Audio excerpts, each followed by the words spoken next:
Italian Wine Podcast. Chin Chin with Italian wine people. This podcast is brought to you by LUX Wines, importer of fine wines, bringing you exceptional wines from esteemed winemaking families: Allegrini, Argiano, Jermann, Piero Pan, Poggio al Tesoro, Renato Ratti, and Tornatore. Find out more at luxwines.com. Hello, this is the Italian Wine Podcast with me, Monty, Waldin. My guest today is Felix, Jermann. Yeah, okay. Can you introduce me? Go on, just say. Go on, say this is the Italian Wine Podcast with Felix, Jermann, and my guest today is Monty. Go on, do that. We're going to talk about virtual reality, so this could make sense. Go on. 1, 2, 3. Well, welcome to the Italian Wine Podcast with Felix Jermann from Jermann Winery, and I would like to introduce our guest speaker today, Mr. Monty. You're trying to steal my job. It's far better than me, and it's not even speaking in his native language. Anyway, Felix, very good to have you here. Now, very brief couple of words about your family, and then we'll get into the virtual reality side of things. Exciting. Yeah. What do you want to know? Everything. Everything. Well, it's very general, though. Okay, so very briefly, where is the Jermann Winery and Vineyard? Briefly. Okay. Where is it? We are in Friuli, northeast Italy, so right on the border with Slovenia and right below Austria. And which generation of Jermann are you? We are the 6th generation. The 6th generation. So basically we talk about what would normally be classed as a traditional family-owned winery that does pretty much the same thing as everybody else in its region, but you are... No, that's not No, I'm not saying that in a pejorative sense, I'm just saying that. But you guys are doing something different. So tell me what it is that you're doing that is particularly different. Particularly different? I mean, you're a fashionista. Sitting down there, you could be... If I was looking at you, I think we could be in the fashion industry because you're very flamboyantly dressed, shall we say. Obviously, you're in the wine industry, but also you have another string to your bow in terms of this thing called augmented or virtual reality. Is that correct? Yes. So tell me, what is that, and why are you developing it at the Jermann Winery? Basically, it's an experience. We're bringing you the winery and our vineyards to you. So when we travel, we will have it with us, and we will be able to exactly show you how our winery is. You will basically be able to be in the vineyards, be in the winery. You almost want to touch the grapes, or you will almost touch the grapes. Okay. Because all 360 around you, you will have us, you will have our vineyards, you have the plants, you have the grapes. You'll be tasting with us in our own environment in Friuli, on our hills, and everywhere you look around, you will see something. So it's quite unique. You really feel like you're in it. The first time I've tried it, actually, I was standing and I felt a little bit disorientated because I just found myself in another space. So let's say, how do you? I'm still no nearer to understanding what a virtual reality is. So we're in the winery, and I'm the virtual reality salesman, and you've bought the virtual reality kit. Mm-hmm. What is in the box? What is the kit? Well, the kit is this set of goggles. These glasses where you'll be able to have different experiences. So I believe there's 5 chapters, 5 different things you can actually dive into. So one of them is the winery, one of them is our vineyards, one of them is our experience in the winery, so our hospitality service, our kitchen, tasting with us on the Capomartino Hill, which is one of our most prestigious vineyards and prime location. And you'll be in the winery with me, my father, my grandfather. You will have elements where you have my other brother Michele, my sister Silvia. There's another moment where we are cheering together, basically at the end of harvest, which is we normally always gather around at the end of harvest. So at each day we gather together, just basically talk of how the day went. We basically taste the grapes with our grandparents, with our father, with our other family members, and then we see what's up tomorrow, what we can improve. Basically, just like a little catch up of the day because we are all spread out.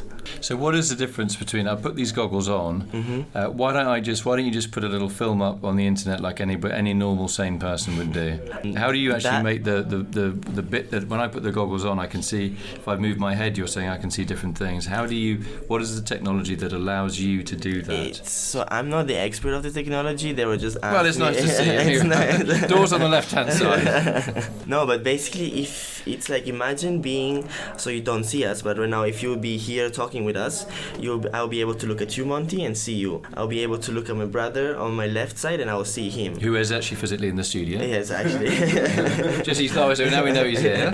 He's got a glass of water in his hand. And if I look behind, I see here your logo of the Italian Wine Podcast, and I can look below and I see my feet and the ground, and that's exactly how this thing works. Whereas in the video, you just see the screen and you see what the screen basically only one perspective tells you to see. Here, while you hear us talking, while we're basically in the doing, in the harvest, in the winery making the wine, in the experience, in the kitchen cooking, you'll basically be able to explore all the room and all of the aspects of that room. Okay, so you obviously had a company come in to help you with the virtual reality. Yes, so this was actually a partnership with our importer, our American importer, LUX. It was like a kind of a marketing idea that we decided to do, so that not a lot of people can actually come all the way there to our winery. So we decided to bring it to them with this virtual reality experience. So so does somebody come to your estate and film the estate? Yes, so basically during the end of the harvest, we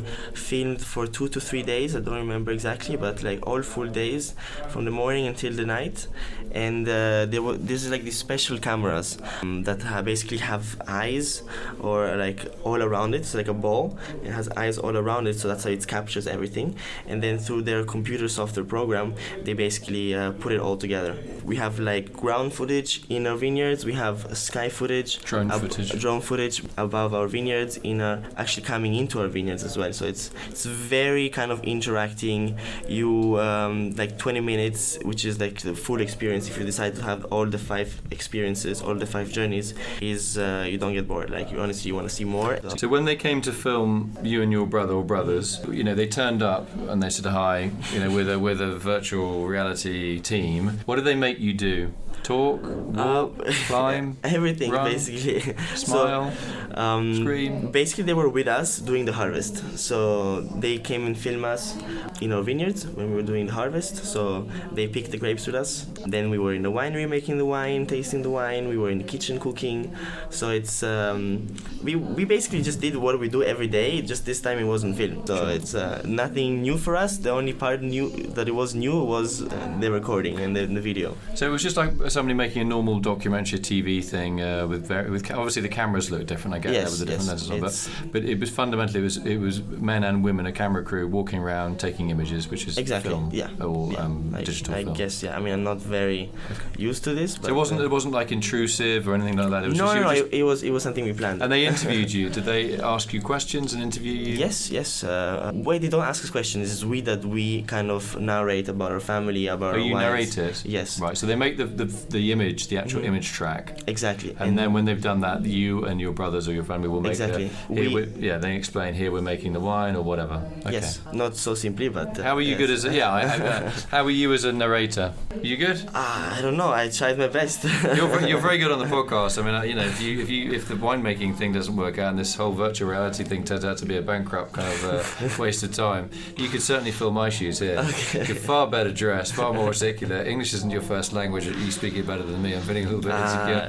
But so one thought I've had about this virtual reality thing is it must be incredibly useful to save you guys from having to get on a plane and meet people face to face. That they can get a real experience of you by sitting at home or sitting in their office if they're a wine importer, say in San Francisco, for example. They don't need you to get on a plane and burn lots of gas and stick lots of carbon in the atmosphere. We can get the experience of you without necessarily being in the same room as you. Is that why you've done it in a certain sense? It's definitely an aspect of it. Our main idea behind it is to bring you the winery, because even though we show you with pictures or we explain it to you in words, seeing it in 360 and feeling like you're actually in the winery or in our vineyards is a whole different experience. Not our words cannot express that. Sure. But yes, it will be very useful for us, especially in the American market, where we will do a lot of work and we are focusing a lot of our energies in the market. And this, we hope, will really show you how Jermann is different. You asked me before why Jermann is different. We have your clothing. Well, in Italian they say the clothing doesn't make the priest. There you go. Which is very true. We are definitely our clothing maybe represents how our wines are, which are very vibrant, very energetic, young, and exciting to drink and taste, and definitely very pleasant as well, because you drink a glass and you want to have another one and you want to finish the bottle, and then you go 2 and 3 and you don't know when to finish. Steady. But yeah, our generations really like build upon. My father really did a lot of work in a winery, basically turning our my kind of simple wine style of my grandfather into more sophisticated, elegant white wines that can be drank at dinners, prepared with food. They have a long life to it. Before it was a little bit of a different concept. We made basically the wine where we also had the cows. So imagine what kind of product you will be able to receive out of this. And my father really focused its ideas and its work into making the wine, and slowly basically we kind of eliminated the farm aspect to our family and to our business basically. My grandfather, the main business was actually selling fruit, but smartly my father realized that you will never be able to be successful or become like a little bit more economically wealthy if you only sell fruit. You have to take this fruit and then turn it into a special product, your product, our wine. Adding value by making the wine yourself. Exactly. I want to say thanks to my guest today, Felix Jermann, who's been telling us a little bit more about the family winery in Friuli, and also about this augmented reality way of presenting the winery using special glasses. And so basically in a few generations you've gone from making wine in the cowshed, as you said, to creating experiential audio video films. Exactly. To sell your wine. Right, okay. I think it's, as I said earlier on, I think one of the advantages of this is we can get the whole you experience. I mean, you're a very charismatic guy. Obviously, watching you in goggles will be slightly different, but still, I'm quite sure your charisma would come through, and there's the rest of your family. And I think if it allows a lot of the wine traders, we spend far too much time on planes, all of us, burning gas and sticking up in the atmosphere, which is just not sustainable on any level. If this helps us reduce that footprint without diluting your charisma and your brand values and your family history, and even augmented reality, then I think it's a really good thing. Well done. We are definitely very pro on the sustainability, and you see it in our wines. You see it now with this initiative, and we live in our environment. So if we destroy that, then there's also no more wine. Yeah. So it's a bad ending. Nice one. Okay, thanks a lot, Felix Jermann, and hope to see you in Friuli sometime. Thank you, Monty. With or without the goggles on. We're waiting for you. All right, nice one. Take it easy. Ciao. This podcast has been brought to you by LUX Wines, importer of fine wines, bringing you exceptional wines from esteemed winemaking families: Allegrini, Argiano, Jermann, Piero Pan, Poggio al Tesoro, Renato Ratti, and Tornatore. Find out more at luxwines.com. Follow Italian Wine Podcast on Facebook and Instagram.